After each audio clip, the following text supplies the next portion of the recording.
চট্টগ্রামে কোটা সংস্কার আন্দোলনকারীদের সঙ্গে ছাত্রলীগের সংঘর্ষ হয়েছে। চট্টগ্রামের ১৬ শহর রেলওয়ে স্টেশনে সংঘর্ষে জড়ায় দুই পক্ষ। এতে পুলিশ সহ কমপক্ষে ১০ জন আহত হয়েছেন। সংঘর্ষের কারণে কক্সবাজার চট্টগ্রাম মহাসড়কে যান চলাচল বন্ধ রয়েছে। পরিস্থিতি মোকাবেলায় পুলিশ মোতায়েন করা হয়েছে।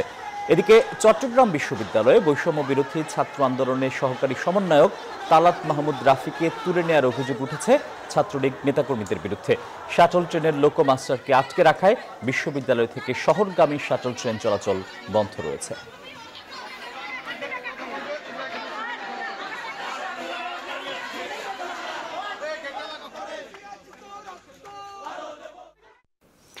এ বিষয়ে আরো খবর জানাতে সরাসরি যোগ দিচ্ছেন সহকর্মী শেখ জায়েদ। জায়েদ, সংঘর্ষ কি এখনো চলছে? সর্বশেষ খবর জানাবেন আমাদের।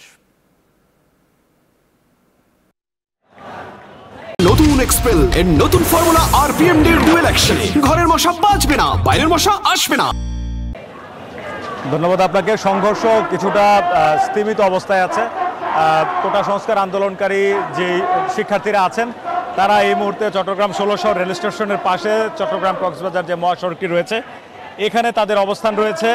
আর এখানে যে কর্ণফুলী গ্যাস ডিস্ট্রিবিউশন কোম্পানি যেটি রয়েছে এটির পেছনে গলিতে মূলত ছাত্রলীগের নেতাকর্মীরা অবস্থান করছেন। আর সড়কের দুই দিকে যান চলাচল বন্ধ হয়ে গেছে। দুই পাশেই পুলিশ সদস্যরা অবস্থান নিয়েছেন যে কোনো ধরনের বিশৃঙ্খল পরিস্থিতি মোকাবেলায়। আর চট্টগ্রাম বিশ্ববিদ্যালয় ক্যাম্পাস থেকে কোনো শাটল ট্রেন আজকে দুপুর থেকে চট্টগ্রাম শহরে আসেনি।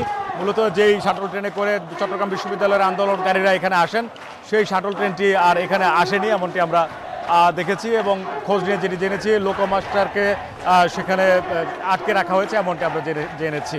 তো এই মুহূর্তে চট্টগ্রাম শহরে একটা উত্তেজনাকর পরিস্থিতি বিরাজ করছে। আন্দোলনকারী যারা আছেন কোটা সংস্কার তারা এই সড়কটি দখল নিয়ে তারা এখানে স্লোগান দিচ্ছেন।